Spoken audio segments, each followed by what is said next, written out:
Pag po tayo ay nakakaranas ng hirap at sakit, isa pong tanong ang palagi nating paulit-ulit na sinasabi, bakit? Hindi ko po alam kung natanong nyo na rin yan. Nung nakaranas kayo ng sobrang lungkot, sobrang hirap, at napakabigat na pagsubok sa inyong buhay. Maaaring halos tayong lahat napatanong na tayo sa ating dasal, Panginoon, bakit ako? Lord, why me? Alam ko po, meron sa inyo nagtatanong, Panginoon, bakit ako nagkasakit? Wala naman po akong nilokong tao. Wala akong ginarabyadong tao. Meron din po iba sa inyo nagtatanong, Lord, bakit kami nababaon sa utang? Nagsaserve naman kami sa simbahan. Tapat naman kaming nagsisimba, nagdadasal. Bakit hanggang ngayon naghihirap kami, hindi kami umaangat sa aming buhay? Maaaring din po ang iba sa inyo tinatanong, Panginoon, bakit kaya ako sinisiraan ng ibang tao? Hindi naman ako mapanira, hindi naman ako chismosa. Tapat naman ako sa aking trabaho. Pero bakit sila naiinggit sa akin? Ang hirap-hirap lang namin. Pilit pang sinisiraan ang aking magandang pangalan. At maaaring kayo pong mga namatayan, natanong nyo na rin po yan, Panginoon, bakit mo agad kinuha ang aking minamahal? Kailangan pa namin siya. Wala kaming ginawang masama, Ginoon. Wala siyang ginawang masama. Bakit mo siya agad kinuha? This is normal.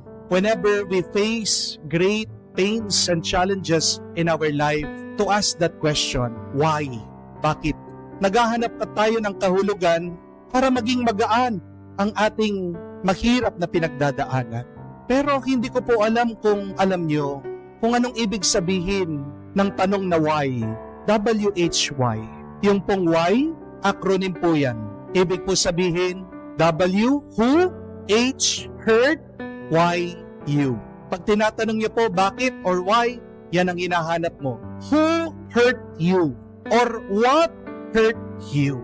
At alam niyo po, hindi gagaan ang iyong nararamdaman, hindi maiibsan ang iyong mabigat na pinagdadaanan kung palagi mong hinahanap yung nakakasakit sa iyo.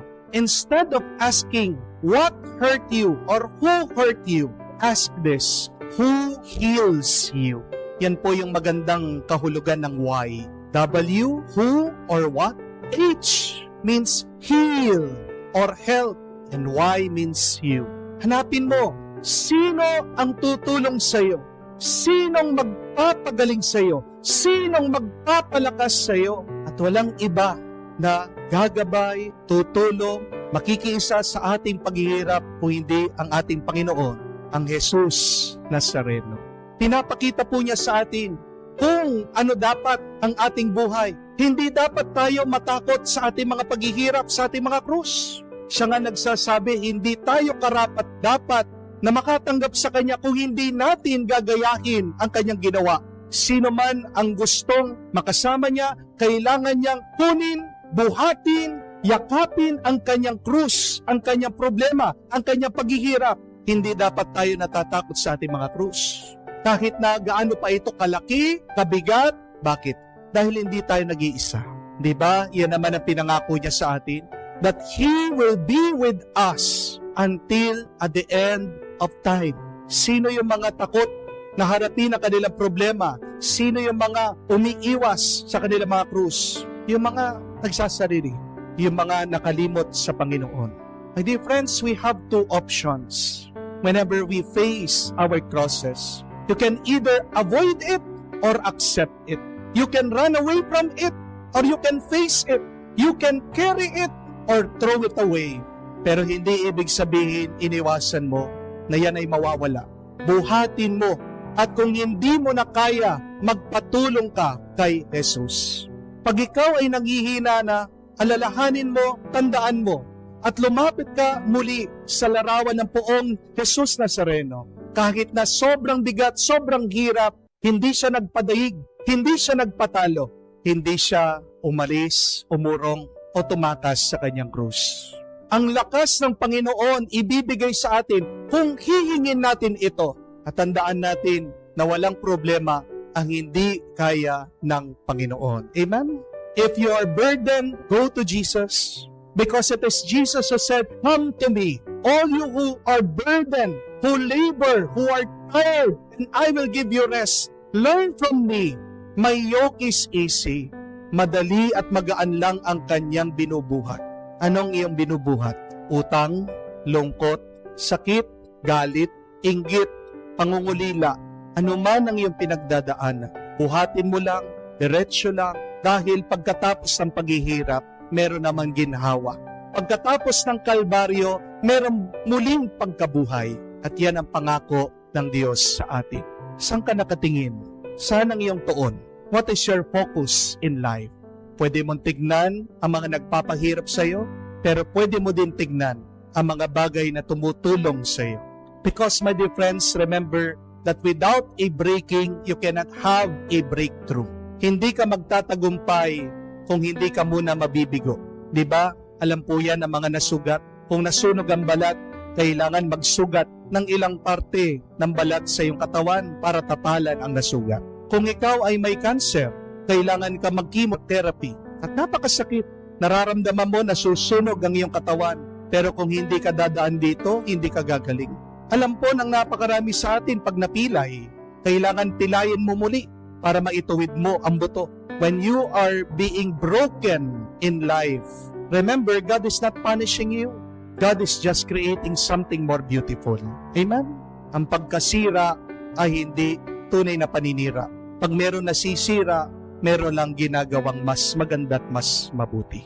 Magtiwala tayo palagi sa Diyos. Buhatin natin ang ating mga krus na may pananampalataya, na may pasasalamat sa Diyos.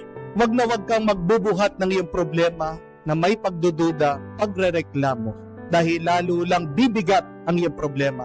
Lalo lang hihirap ang iyong pagsubok. Ask not who hurt you, what hurt you, but ask rather, who heals you, what helped you. Yung problema na ayaw mo, yan pala ang daan ng pag-asa at kaligtasan mo. Alam niyo po mga kapatid, ang Diyos, maingat sa pagsagot sa ating mga dasal. God is careful in answering our prayers. Bakit po maingat sa pagsagot ang Diyos sa ating mga dasal? Kasi ayaw po ng Diyos na masira ang ating pagkatao sa pamamagitan ng pagsagot niya sa ating mga kahilingan. At nag-iingat din po ang Diyos. Ayaw din niyang masira yung ating relasyon, yung ating ugnayan, kung ibibigay niya yung iyong hiling. Halimbawa po, para mas maintindihan niyo. Meron po akong orange dito. Imagine this orange is your answered prayer. Imagine this orange is what you are praying for, asking God. Anong sinasabi mo? Lord, bigay mo naman yung orange na yan sa akin. Lord, sa akin na yung orange na yan. Panginoon, maawa ka naman. Kailangan ko yung orange na yan. Please! Kung hindi binigay ng Diyos sa iyo, yung orange, yung pinagdarasal mo, ano po madalas yung nararamdaman niyo? Di ba ang sakit? Di ba nalulungkot kayo? Di ba nadidepress kayo? We become bitter many times when God does not give us what we want. Tingnan niyo po yung mga ibang tao. Nung bago ang Pasko, may nanalo po ng loto. At bago po ang bagong taon, meron na naman pong nanalo ng loto. Kalahati pong bilyon. Nagbabasa po ako doon sa comment section. Alam niyo po yung sinusulat ng mga tao. Puro bitterness, puro pagdududa, puro galit. Ano pong sabi nila? Wow, may nanalo. Ang galing naman ng PCSO. Sigurado ba yan na may nanalo? Niloloko lang tayo? Napakarami po. Mababasa niyo. Bitter comments. Mga galit na opinyon ng mga tao. Pero bakit ganun po yung kanilang tinatype, yung kanilang sinulat? Kasi hindi sila nanalo. Kasi hindi sila yung napili. Hindi po ba? Pero kung ikaw yung nanalo, kung ikaw yung nakatanggap ng pera, magta-type ka ba ng bitter comments? Di ba hindi? So tingnan natin ang ating sarili. Bakit bitter ka? Bakit masama ang iyong loob? Dahil ba hindi pa binibigay ng Diyos yung hinihingi mo? Dahil ba hindi pa sinagot ng Diyos ang iyong panalangin? Tingnan niyo po kung anong ginagawa ng hindi pagsagot ng Diyos sa iyong panalangin. Nakafocus ka masyado dun sa hinihingi mong dasal, grasya, biyaya sa Diyos. At nakalimutan mo na mag-focus sa Kanya. Kung binigay ng Diyos naman yung panalangin, kung nakuha mo na, Siyempre, magpupuri ka, magpapasalamat ka, masaya ka. Pero ang tanong, kakausapin mo pa ba ulit ang Diyos? Magdadasal ka pa ba kaya ulit? O baka naman, makakalimutan mo na siya. Kasi nakuha mo na yung iyong panalangin. Tingnan niyo po kung ano naman ang epekto. Pag sinasagot ng Diyos ang ating dasal, we forget about God. And we use God only as a means to the end. Mga kapatid, yan po ang paalaala. God should be our end. Do not use God so that you can receive your own end. Wag po kayong mag-alala, mga kapatid. Dahil pag nasa atin ang Diyos, kompleto na tayo. Pag malapit ka sa Diyos, hindi ka kailangan mag-alala. Focus more on your relationship with God. At ano ang sabi niya? He will give you what you ask for, everything and so much more. Sundan po natin ang halimbawa nitong si Felipe. Niyayaya ang mga tao lumapit sa Diyos. Ano po ang sabi niya dito kay Nathaniel? Come and see. Inaanyayahan niya ang mga taong magkaroon ng relasyon sa Diyos. Dahil sa Diyos lamang tayo magkakaroon ng umaapaw ng biyaya at grasya. Sa mga kapatid, tayo po ay hinahamon, inaanyayahan that we should praise God even if our prayers are not answered. God should still be our healer even if you're not healed immediately. Amen? God should still be your provider even if God haven't provided for you yet. And God should be your rock and your shield even if there is a problem in your life. May dahilan bakit hindi pa binibigay ng Diyos sa iyo ang iyong dasal at panalangin. Una, kasi ayaw ng Diyos na masira ang iyong pagkatao. Pero pangalawa, ayaw din ng Diyos na masira ang inyong ugnayan, ang relasyon natin sa Diyos. So my dear friends, if you want to receive graces, then we should acquire that attitude of Philip. Ano po ang sabi ni Felipe kay Nathaniel? Come and see. Have a deep relationship with Jesus. Because, my dear friends, you have to understand that our relationship with God will determine the graces and blessings that we receive. Gusto mo makatanggap ng biyaya sa Diyos? Wag lang yung tingin mo dun sa biyaya. Gusto mo makatanggap ng pagpupuno ng pagpapala sa Diyos? Lumapit ka sa Diyos. Ano kapag kakalooban ng Diyos ng pagpapala? Hindi mo naman siya mahal. Ginagamit mo lang siya. Amen? The most important thing in our life is to have a relationship with God. At tandaan niyo po, hindi naman ibig sabihin pag tayo ay nagsisimba, may relasyon na tayo sa Panginoon. Napakarami sa atin malapit sa simbahan, pero hindi naman malapit sa Diyos. Paano mo alam na malapit ka sa Diyos? Pag ang puso mo kamuka ng puso ng Diyos. Napakaganda po nung unang pagbasa. Ang sabi po niya, pag meron kang pagmamahal, may buhay ka. Kaya nga po, tayo'y lumalapit sa Diyos dahil siyang pagmamahal. At sa pagmamahal natin sa Kanya, tayo'y pagkakalooban niya ng buhay. At ano bang hindi kayang ipagkaloob ng Diyos sa atin? Wala. Unahin natin, patatagin, palakasin ang ating relasyon sa Kanya. So remember that when God does not answer your prayers, do not become bitter. Wag sanang sasama ang loob mo kung hindi sasagutin ng Diyos ang dasal mo. And when God answers your prayers, remember, do not be complacent. Wag mo naman sanang kalimutan ng Diyos kung ipagkakalob na niya, kung sasagutin na niya ang iyong mga dasal. Sabi nga po, the best thing in having a relationship with God is that even if you do not have anything, you have everything because you are with God. Wala ba talaga sa tiyempo ang Diyos? Bakit hindi nakapanahon minsan ang ginagawa ng Diyos sa ating buhay?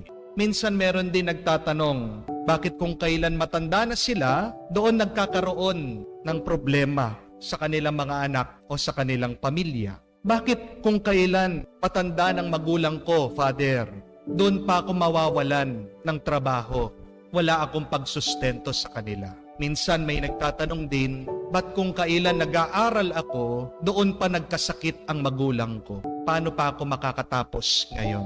Oo nga naman, minsan nakakasakit ng loob at natatanong natin yan sa ating dasal at panalangin. Bakit wala yata sa timing o tiyempo ang Diyos?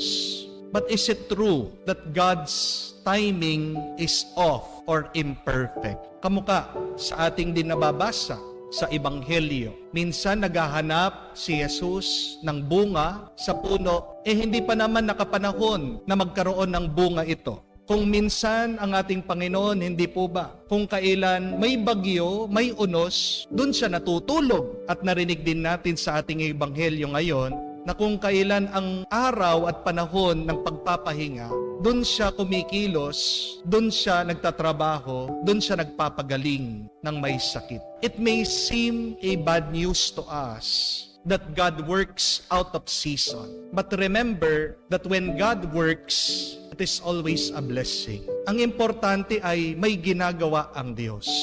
Nakapanahon man para sa atin o hindi. Kaya masasabi natin, ang bawat panahon ay perpekto dahil may ginagawa ang Diyos. Tandaan po natin yan. Kahit na minsan tahimik ang lahat, when everything seems to be silent, God is still working. God is still doing something. When heaven is silent, it means God is preparing something special for you. At pag dumating ang grasya at blessing, it will be a surprise. Kahit na sabihin mo wala sa tiyempo, sorpresa yan ng Diyos sa iyo. And we should believe, kailangan tayong maniwala, kailangan tayong manalig that God's time is always perfect. Ang panahon, ang oras ng Diyos, palagi ganap, perpekto. At lahat ng ginagawa niya para sa atin, para sa ikabubuti natin. Sana wag sumakit ang ating loob kung siya po ay late, kung nahuhuli siya. Alam naman natin, minsan yan yung ayaw natin, hindi po ba? Yung nahuhuli at late ang mga tao. Kahit nga po sa amin mga pari, pag na-late kami sa misa, galit na galit yung iba. Sinasabi sa amin, Father, late ka. Sasagutin naman po namin, bakit? Nagsimula na ba yung misa? Di pa naman nagsimula yung misa. Hindi naman magsisimula yung misa kung wala yung pare. Pero ibig sabihin, Father, hindi ka nakatapak sa oras. Nakakainis. Pag meron kang kausap sa business, hindi agad dumarating. Nakakainis. Pag ang isang estudyante, hindi pumapasok sa oras. Pero sana sa Diyos, wag kang mainis kung late man siya. Bakit? Kasi siyang gumawa ng oras. Siyang gumawa ng panahon. Hindi po ba? Wala tayong karapatan na magreklamo sa Diyos. Panginoon, late ka. Ang tagal ko na nagdarasal, ang tagal ko nang humihingi. Bakit hanggang ngayon di mo pa binibigay? Sino ka ba? Ikaw bang gumawa ng oras, minuto, ng araw, buwan at taon? Hindi. Ano bang karapatan natin mag-demand sa Diyos? Wala. Di po ba? Kaya nga, meron binigay, walang binigay, magpasalamat ka. Pero manalig ka at maghintay ka lang, darating siya. Bibigyan ka niya at mabibigla ka pa sa ipagkakaloob niya. Amen? Kamukha po ng aking ina noon nung lumabas po ako sa seminaryo. 1 year na lang po, matatapos na ako sa pagkapari. Pero pinalabas pa ako para magkaroon po ako ng experience sa labas ng seminaryo. Hindi po maintindihan ng aking ina. Iyak po siya ng iyak. Tinatawag pa niya ang aking ama. Umuwi ka, samahan mo ako sa pag-iyak. Bakit lumabas yung ating anak? Ang dami na natin sakripisyo para lumabas lang. Baka pangasawa pa. Wapo pa naman. Baka hindi magtuloy sa pagkapari. Alam niyo pong ginawa ng aking nanay at tatay. Pumunta sa seminaryo, inaabangan ng mga pare. Tinatanong, bakit ako pinalabas? Pero alam niyo po kung anong sagot ng mga pari sa seminaryo. Simple lang, magtiwala kayo. May plano ang Diyos. Magtiwala kayo. Para din sa ikabubuti ng anak nyo yan, yung paglabas niya at hindi mo na pagtuloy sa pagkapari. At totoo po, noong panahon na yon, hindi po maintindihan ng aking magulang. Ano ang dahilan? Bakit pinalabas ako sa seminaryo? Bakit pinahinto ako sa pagkapari? Ayun na lang po nila naiintindihan. Bakit? Kasi kung hindi po ako pinalabas, nagtuloy-tuloy ako, sigurado po, papag-aral po ako sa Roma. At kung ako po ay nasa Roma, naging malayo ako sa kanila. Kung ako po ay nakapag-aral sa Roma, malayo po na ako ay makapag-Paris Priest. At dahil hindi ako nakapag-Paris Priest, sigurado, yung mga parokya na dapat hinawakan ko, hindi ko sana natulungan, hindi ko sana napagawa. At siguradong wala din po tayong mga inspirational homilies ngayon. Tingnan nyo na po. Maaaring noon hindi mo maintindihan kine-question mo, tinatanong mo, ganyan ka naman, Panginoon, bakit wala ka sa tiyempo? Pero ang totoo, nakatiyempo ang Panginoon. Lahat na nangyayari ay planado para sa ikabubuti ng kanyang mga minamahal. Naniniwala ka ba doon? Baka nanghihina na ang iyong pananampalataya. Kaya nga, hingin natin muli ito sa pamamagitan ng ating dasal. Mas malakas pang paniniwala, pananalig sa Diyos. At sabihin mo that God's timing is always perfect. Lahat ng ginagawa niya, nakapanahon, nakatiyempo para sa iyong ikabubuti.